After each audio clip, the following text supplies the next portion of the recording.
1993 ये वो साल था जब बहुत करीब आ गए थे फ़िलिस्तीन और इज़राइल एक दूसरे के काम आने के लिए।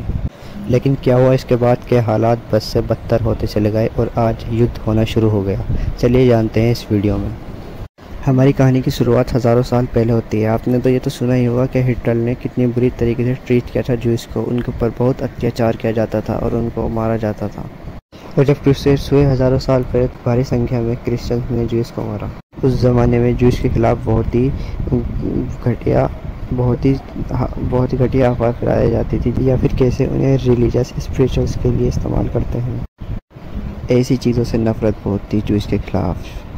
ज्यूज़ को जितना दर्द सहना पड़ा है शायद ही किसी रिलीजन को पिछले 1000 सालों में इतना दर्द सहना पड़ा होगा। देखते ही देखते ज्यूज़ को लगने लगा कि हमें कोई भी देश अपना नहीं मानता। अगर हमें सुकून से रहना पड़ेगा तो अपनी एक अलग कंट्री बनानी पड़ेगी, एक अपनी अलग ज्यूज़ कंट्री बनानी पड़ेगी। एक जर्नलिस्ट थे थियोडोर नाम के। इन्होंने एक नई पॉलिटिकल मूवमेंट की शुरुआत करी, ज़ायोनिज़्म। इन्होंने कहा कि अगर ज्यूज़ को सुकून से रहना है तो उन्हें अपनी एक अलग कंट्री बनानी पड़ेगी। इसी को देखते देखते पहली माइग्रेशन देखने को मिली 1881 में पैलेस्तीन में।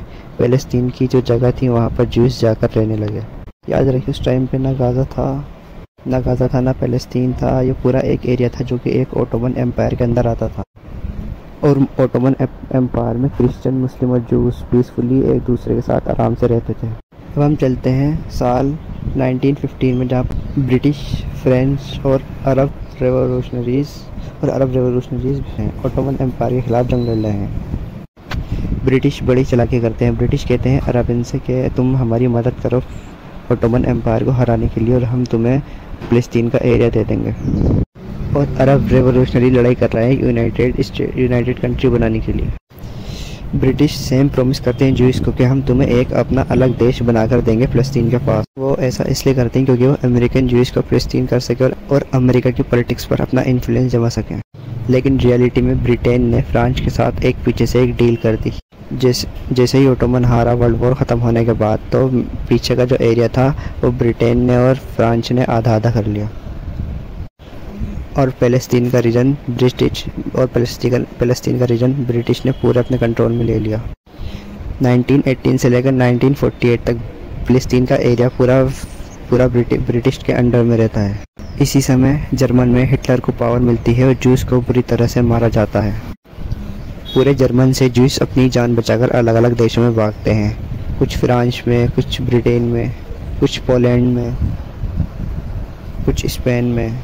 और आते आते पैलेस्तीन रेवोल्यूशनरी की भी शुरुआत हो चुकी है और पैलेस्तीन अपनी एक अलग कंट्री की मांग कर रहे हैं।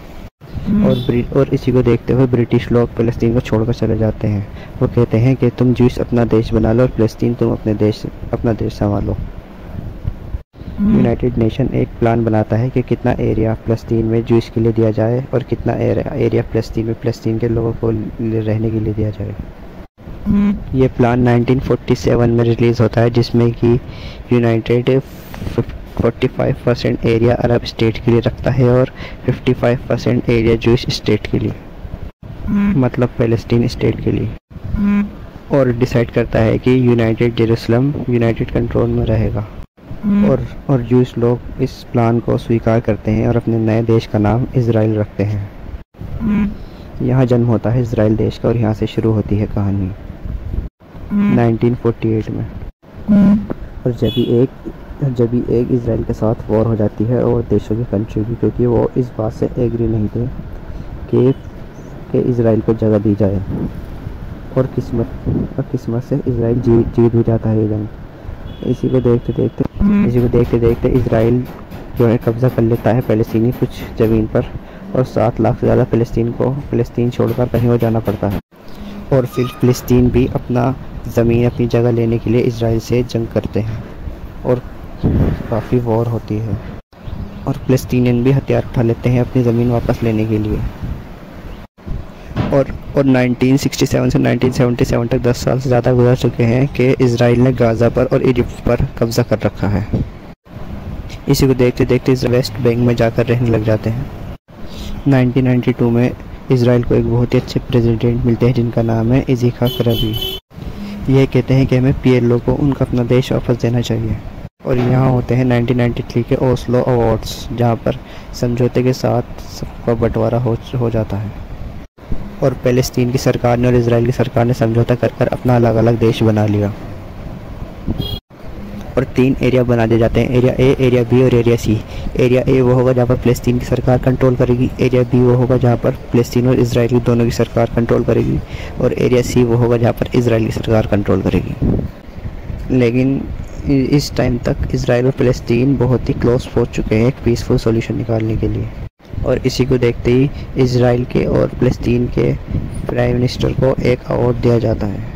इसी को देखते हुए एक जूस ने इजराइल के प्राइम मिनिस्टर को गोली मार दी और ये जूस लोग कट्टरवादी करने लगे।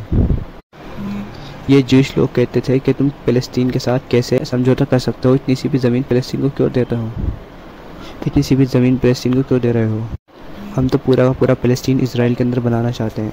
इसी कट्टरपंथी की वजह से हालत बिगड़ती चली गई आगे और फ़लस्तीन के कट्टरवादी लोग एक हमास ग्रुप बनाते हैं और वो लोग इजराइल को नक्शे से मिटाना चाहते हैं। जूश कट्टरवादी लोग अपने प्रधानमंत्री से काफ़ी नफरत करते हैं और फ़लस्तीन कट्टरवादी लोग भी प्रधानमंत्री से काफ़ी नफरत करते हैं। उनका मानना ये था कि क्यों फ़लस्तीन को जगह दी गई देश बनाने के लिए, फ़लस्तीन का मानना था कि क्यों जूश से जाकर हाथ मिलाया गया, जिसकी वजह से दोनों साइड के ग्रुपों में कट्टरवादी की वजह से काफ़ी मारकाट होती है और तो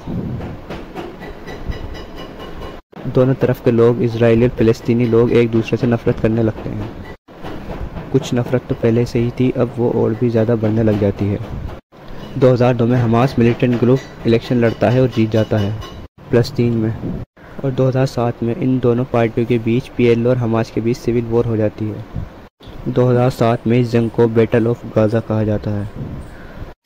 लेकिन आज के दिन गाज़ा पर, जहाँ पर हमास का रूल है, वहाँ पर बेसिकली एक टेररिस्ट ग्रुप की तरह उभर आता है, टेररिस्ट की तरह ऑक्यूपाई कर रखते हैं और दोनों देशों में बहुत ही ज़्यादा वायलेंस हो जाता है। रॉकेट, मिसाइल्स, बम फेंके जाते हैं एक दूसरे के ऊपर और वॉर बढ़ जाती है।